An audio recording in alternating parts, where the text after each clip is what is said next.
조화제TV 시청자 여러분 안녕하십니까. 저는 조각제닷컴의 조세별입니다. 2025년 11월 27일 오후 3시입니다. 윤석열 정부의 최악의 정책이 뭘까요? 뭐니뭐니 해도 의대 2,000명 증원이 넘버원이죠. 저희 채널도 2024년 2월부터 1년 내내 이 이슈를 다뤘는데 왜 최악이냐? 2,000명이라는 숫자에 과학적 근거도 없었고 절차도 엉망이었습니다. 그 결과 의사를 늘리겠다고 시작한 이 정책이 결과적으로 13,000명의 전공의 18,000명의 의대생을 현장에서 떠나보내게 만듦으로써 의사 배출, 전문의 배출을 오히려 막아버리는 결과를 초래했죠. 결과적으로 국민 생명을 심각하게 위협하는 의료 대란을 만들었습니다. 그렇기 때문에 최악의 정책이라는 거죠. 정교한 설계를 요구하는 이런 정책을 정말 단순 무식하게 밀어붙임으로써 국민 생명을 위협한 정책. 자, 그런데 오늘 감사원이 이 의대 증원 결정 과정에 대한 감사 결과를 발표했습니다. 그 결과는 어땠을까요? 네, 제가 앞에서 말한 것과 거의 내용이 동일합니다. 자, 이 내용 좀 소개해 드리도록 하겠습니다.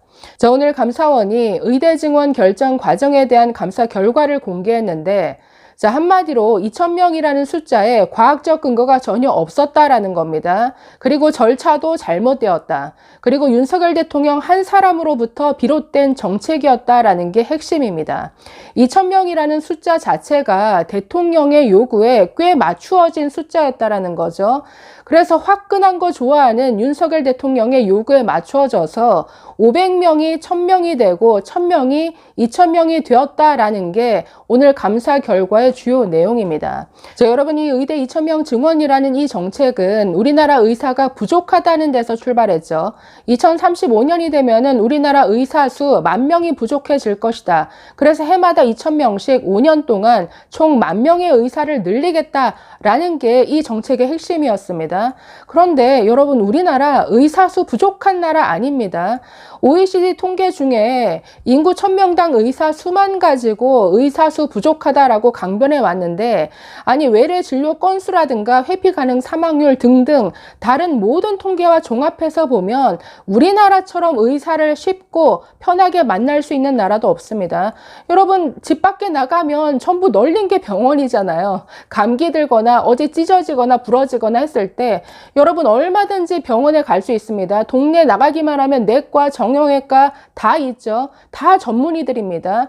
우리나라처럼 이렇게 전문의를 쉽고 빠르게 만날 수 있는 국가도 없다라는 거죠. 그렇기 때문에 일부 통계만 가져와서 우리나라 의사 수가 부족하다라고 말하는 것은 매우 비과학적인 이런 출발인데 이런 출발에서 시작된 정책이었다라는 겁니다. 문제가 되는 건 필수 의료, 지방 의료 기피 문제, 그리고 응급실 뺑뺑이 같은 문제인데 이건 의사 수가 절대적으로 부족해서 생기는 문제가 아닙니다.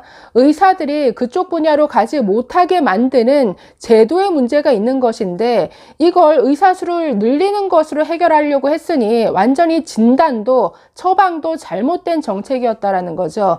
자, 이 정책이 언제 어떻게 출발했느냐? 자, 오늘 감사 결과에 따르면 이렇습니다. 자, 윤석열 대통령이 뭐에 꽂혔느냐? 2022년 7월에 있었던 서울 아산병원 간호사의 뇌출혈 사망 문제, 이 사건이 터지자 여기에 꽂혔다라는 거죠. 자, 당시에 아산병원 간호사가 뇌출혈이 일어났습니다. 그래서 아산병원 응급실에 갔는데 결국 거기서 치료를 못하고 서울대병원으로 옮겨져서 수술을 받으려다가 결국 사망했죠. 그런데 이 문제도 아니 어떻게 아산병원에 이 뇌수술을 해줄 의사가 없을 수가 있느냐. 그러니까 여기서 정말 대통령이 꽂혀가지고 의사수를 늘려야 돼. 이렇게 간 겁니다. 이것부터가 지금 완전히 진단이 엉터리죠. 자, 아산병원이라고 할지라도 지금 신경외과 의사들 많죠. 문제는 그 신경외과 중에서도 이렇게 뇌동맥 파열로 인한 뇌출혈인데 이런 고난이도의 수술을 할 의사가 없었기 때문에 그 수술을 할 수 있는 서울대병원으로 옮긴 겁니다. 이런 결정은 이렇게 할 수밖에 없는 결정이죠.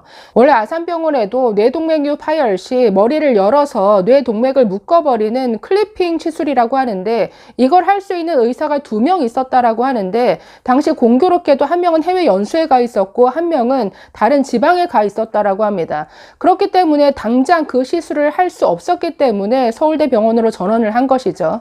그리고 신경외과 전문의들 많죠. 문제는 이 뇌혈관 외과를 전공하는 의사들이 갈수록 적어집니다. 왜? 너무나 고난이도의 수술이고 수술해도 결과가 별로 좋지 않아요. 환자들의 예후도 좋지 않을 뿐더러 문제는 이렇게 고난이도의 고위험 수술을 해도 의료 수가가 너무나 낮습니다. 아니, 외국 같으면 이렇게 고난이도의 수술이기 때문에 의료 수가가 굉장히 높은데 우리나라는 반대라는 거죠. 이런 수술을 하면 할수록 손해인데, 아니 어떤 병원에서 이런 수술을 하려고 하겠습니까?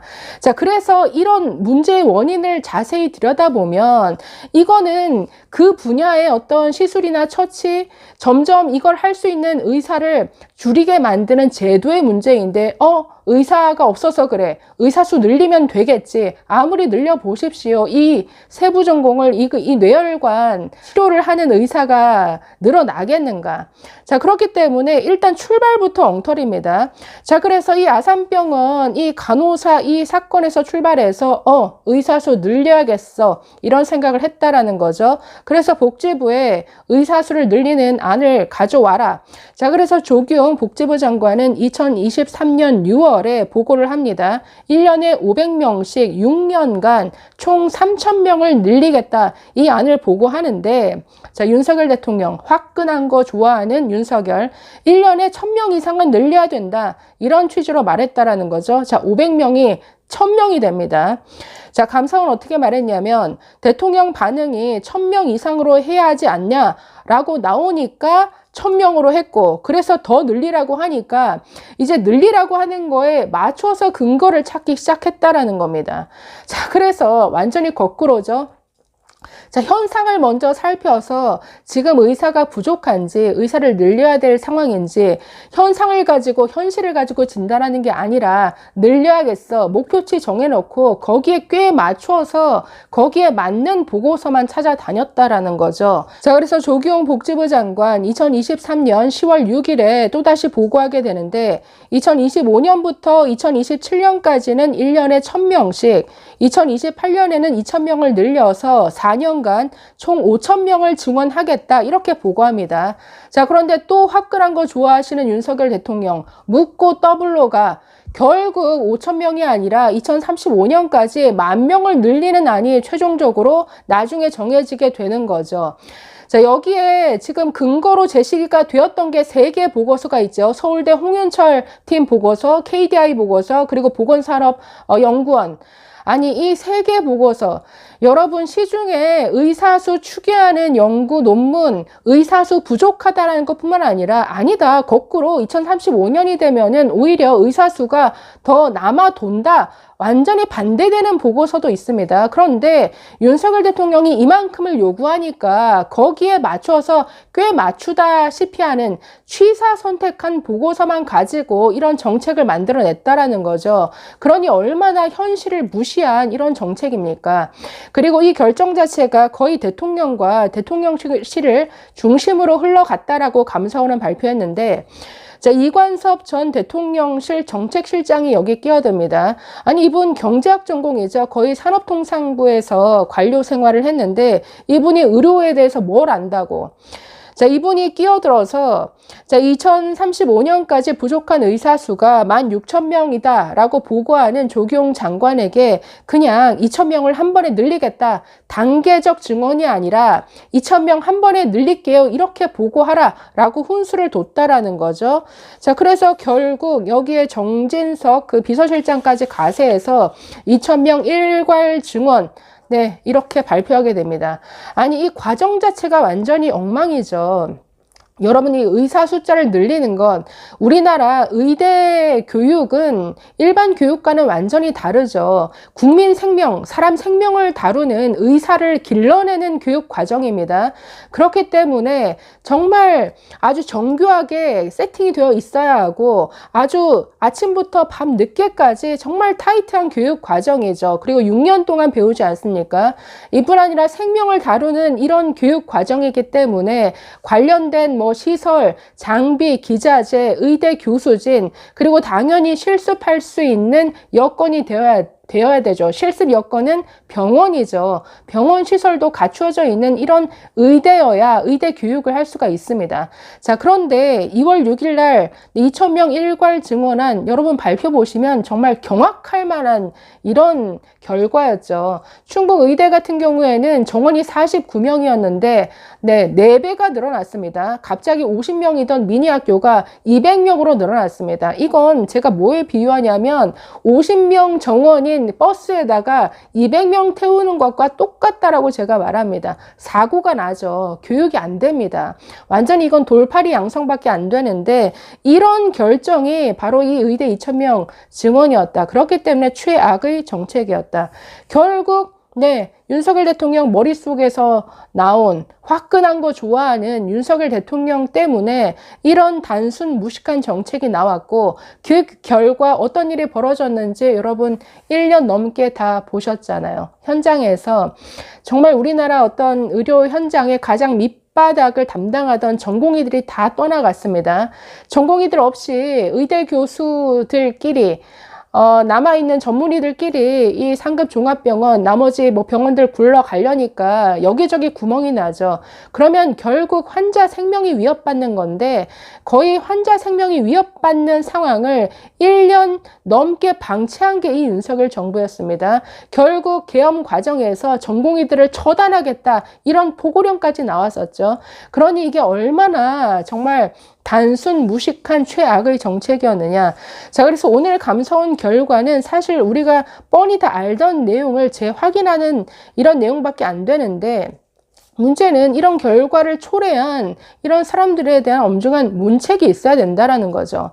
아니, 이렇게 국민 생명과 직결되는 이런 정책을 이렇게 뚝딱 만들어낼 수 있느냐? 대체 이 복지부 공무원들은 뭘 했느냐? 아니, 계엄에 왜 반대하지 못했느냐라는 걸 가지고 지금 기소도 되고 구속도 됩니다. 마찬가지죠. 이런 중요한 문제에 있어서 왜 노하는 공무원이 하나도 없었느냐, 여기에 대한 저는 엄중한 책임, 문책도 있어야 된다고 봅니다. 자, 전공의들은 돌아왔지만 의료 대란을 거치면서 이 의료 현장의 문제는 더 심각해졌죠. 필수 의료 기피 문제 더 심각해졌고, 응급실 뺑뺑이 여전합니다. 그리고 지방 의료는 갈수록 더 심각해지는데, 이건 의사 수를 늘려서 해결될 문제가 아닙니다.